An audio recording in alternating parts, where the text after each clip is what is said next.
Moving on to New York, we have the new addition of Miss Ebony K. Williams. And also, we have another addition by the name of Brashawn. I forgot her last name. I'll put it in the title somewhere. But anyways, these two black women were added to the cast. Ebony K. Williams was the one black girl that actually got the apple. You know, every franchise, they have their own little moniker that they hold, and she is holding the apple. Brashawn ended up becoming a friend to the show. But what a lot of people don't know is Brashawn was actually supposed to be like the first like official black cast member.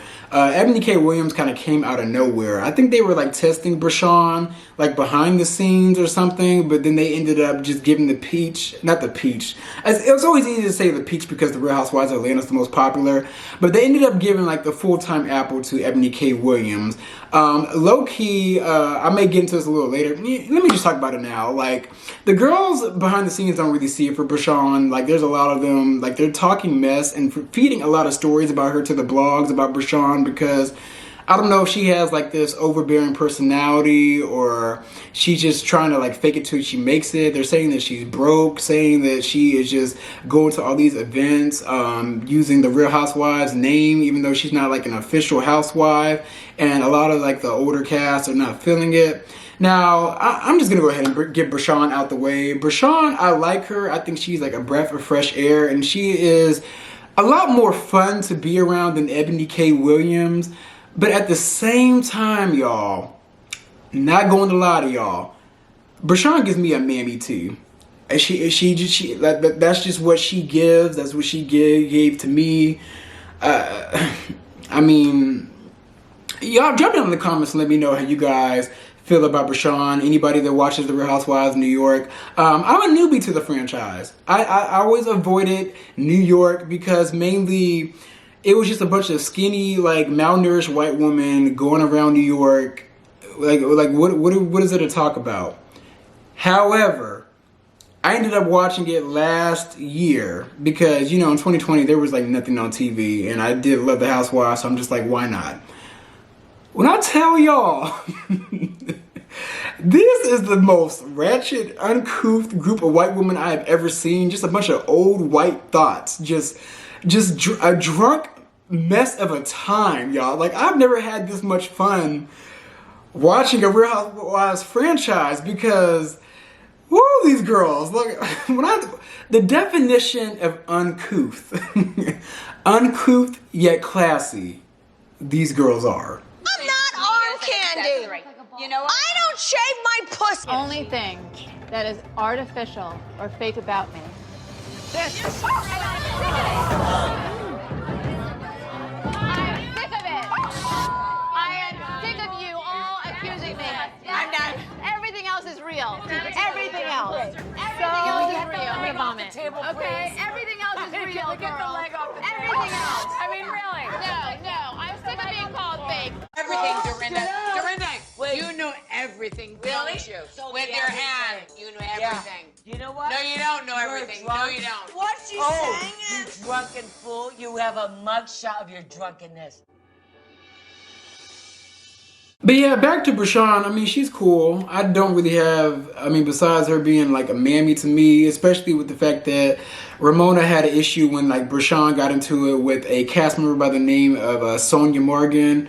If you guys don't know her, she is someone that used to be related to, not related, but she was married into the J.P. Morgan family. She's not there anymore, got divorced. She is a hot ass mess, but out of all the girls, I will say Sonia Morgan, like the most, like, I didn't expect her to be woke like she is. Like, I really did not. Like, I give her the MVP for being the least problematic. But moving on, let's talk about Ebony K. Williams. So Ebony K. Williams, she is an accomplished lawyer. She has a podcast with the fine YouTuber by the name of Dustin Ross. But she has that podcast and she's a new cast member of this show. She's a great addition. Like, I think Bravo is really going in the right direction, especially when adding in girls that are not only a different race, but girls that would actually fit into the mix. She was introduced as Leah's friend. Don't know how deep their friendship is, but I see them on Instagram with each other, so there may be like a genuine friendship there. But Ebony Williams had a rough time fitting in, mainly with two cast members by the name of Ramona and Luann. Now, Ramona, in my opinion, is like the ultimate white privileged bitch, but at the same time, Ramona is a good bitch. I don't know what it is about her, but I like her. And I think I just really like New Yorkers in general. New Yorkers, I mean, they don't sugarcoat shit. They don't sugarcoat a damn thing, and I appreciate that. And then we have Luann, who is a former countess, current cabaret singer. But she got into it with those two mainly when they were like in the Hamptons at a dinner. And I forgot exactly how the argument started, but it was based on Ramona and Leah getting into it because Ramona doesn't like that Leah is so like sexually liberated and always talking about sex and always having to put sex on the front street. Like Ramona, in a roundabout way, is a prude, yet she's like an undercover hoe. So Leah got into it with Ramona, basically called everybody a hoe and ran off. And then the girls were kind of like flabbergasted. They're like, oh, like, why are you calling people hoes? Like, If you bring up your freaking daughter to me one more time about sex, give me a break. Do you think they've probably been sucking dick since age 14?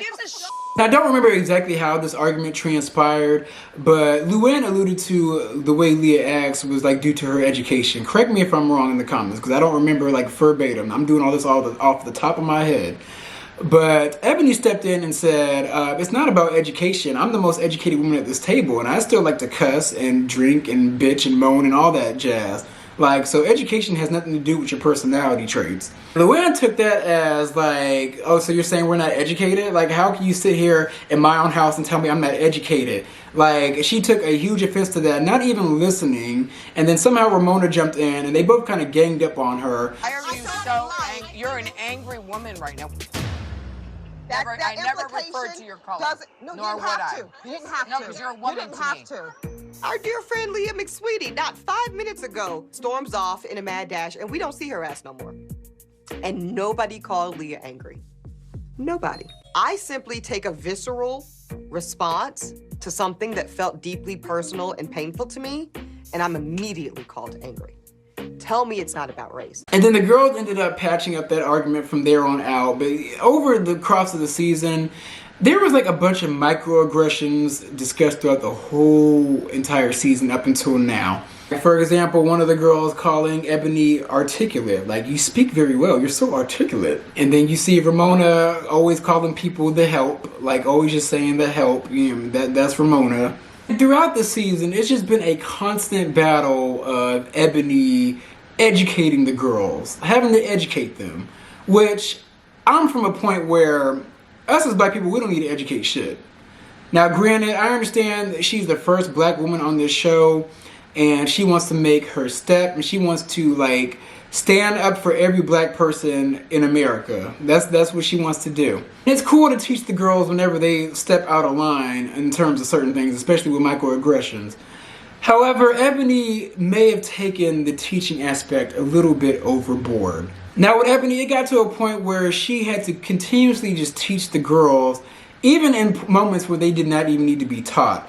Like, you're having a whole entire dinner for these girls, taking them around Harlem, and yet it's a history lesson. And it's gotten to a point where like the history lessons kind of like overshadowed them actually getting to know each other. Now, I will say Ebony, she does a great job educating the girls, but a lot of the times it's very unwarranted and not needed in the scene. Now, I was riding for Ebony the whole entire time, but I mainly took issue when she went over to Ramona's house and pressed her about like, oh, well, who'd you vote for? Who'd you vote for? So we don't have to talk too much about it, but how are you just feeling with the election and how our city and world will be in the next few months? I really just don't want to think about it. I've been thinking about it a lot. And if it goes how it's looking, it's going to go right now. What I'm very, very happy about is America's daughters. They get to see a woman vice president. We've never seen that in American history. Okay, I don't want to Right? talk politics. Right? I don't want to talk politics. Have we had a vice president woman, Ramona? That's an objective fact. Let's have a nice evening. I don't want to talk politics. I don't. You know what? Only because. You know what they say? Don't talk about politics with friends. So we're not talking about politics. Does Ebony have to talk politics all the time? I know we have more in common than that. As my daughter Ava would say, peel back the onion. Ebony, can you peel back the onion, please? Ramona was telling her, look, I don't want to talk about politics. Like, I invited you over for us to just get to know each other and talk and have fun. And Ebony kept ignoring that and pressing her again. She's like, okay, Ebony, especially during that time, politics was draining. Like, this was shot during, like, the 2020 election. That shit dragged on for almost 2 weeks, y'all. I can understand anybody being exhausted with that whole entire election. This lady is in her own house inviting you, telling you, like, look, I don't want to talk about politics. I want to talk about you. And you ignored that. Like, Ebony, you were stepping over the line just a little too much, girl. Like, it's just, Ebony, relax. We get it. You're Ebony. And then what Ebony always saying, like, I'm the fun girl. Like, I'm fun. Like, I have a good time. I'm like, girl, we haven't seen it. We haven't seen it because every time we see you, you're teaching a history lesson. And it's gotten to a point where it's made this season boring. And I don't want to blame this season being boring solely on her, but it's also with the fact that there's no direction this season. Like, nobody really has anything going on, to be honest with you. Like, it's just a bunch of, like, mini feuds that really amount to nothing. Like I said, a lot of people are blaming Ebony for this show being boring. Like, I disagree. I feel like she's a good addition. However, next season, she just needs to dial down the Black History Month aspect of herself. Like, teach these girls, yes, but when you just do that every time you're on screen, it becomes draining. And it got to a point where I was even starting to side with Ramona on certain things, because Ramona was like, why do we always have to talk about this? Like, why do we always have to talk about this? Like, let's talk about you. Let's talk about something else. Like, can we just have fun? Like, let's have fun. I'm gonna just keep it real. I understand Ramona's stance. However, Ramona is a terrible piece of work. She is. But with Ebony, it was her first season, so she gets a pass. But next season, girl, you need to come with something different. Like, you got a lot going on. Let's focus on that and not you educating the girls. But overall, this may be like a little off topic, but in regards to New York, they need to bring Dorinda back. Whatever they need to do, whatever they have to do, they need to bring Dorinda back. Seeing Dorinda and Leah and Ebony and how she interacts with Ebony and maybe even interacts with Brashawn. Don't know if they're going to bring back Brashawn next season because allegedly a lot of the girls don't like her. But Dorinda is like the spitfire that this show needs. Like, she is really, like, they lost Bethany Frankel and then they lost Dorinda. Like, that's two, like, very strong personalities that are very, very needed in this franchise. Even though Dorinda was just like, you can't tell that girl shit. But Dorinda, they need to bring her back, long story short. You know what? Why don't you stop getting vaginal rejuvenation and put an easy pass on that vagina with your Holland tunnel? Because we all know what your goes down in that townhouse. Why should Turnstile and ticket. Turnstile and ticket to get into your townhouse. Shut your mouth. But yeah, y'all, overall, the desegregation of these shows, was it needed? Yes and no. Has it been entertaining and fun to watch? Absolutely. I feel like they casted the right black girl and the right Asian girl to be in a group amongst a bunch of white women. Like, Garcelle fits in very well with all those women, in my opinion. Ebony, she's getting there. Crystal fits in well. Brashawn, she fits in yet sticks out like a sore thumb at the same time. But overall, they found the right girls to plop into these franchises and give them some oomph. Like, give them like a new dynamic. That's what it is. That's what every single Real Housewives show needs. A new dynamic to keep things fresh and to keep us from being bored with these ladies. But good job, Bravo. Hopefully next season with New York, they do better. Beverly Hills is off the chain. If y'all aren't watching, you need to, because Beverly Hills is that girl, that silent girl, that quiet girl, the silent freak. That's Beverly Hills. But y'all, those are my views. So be sure to like, comment, and subscribe. And I'm going to come at you guys with some more content.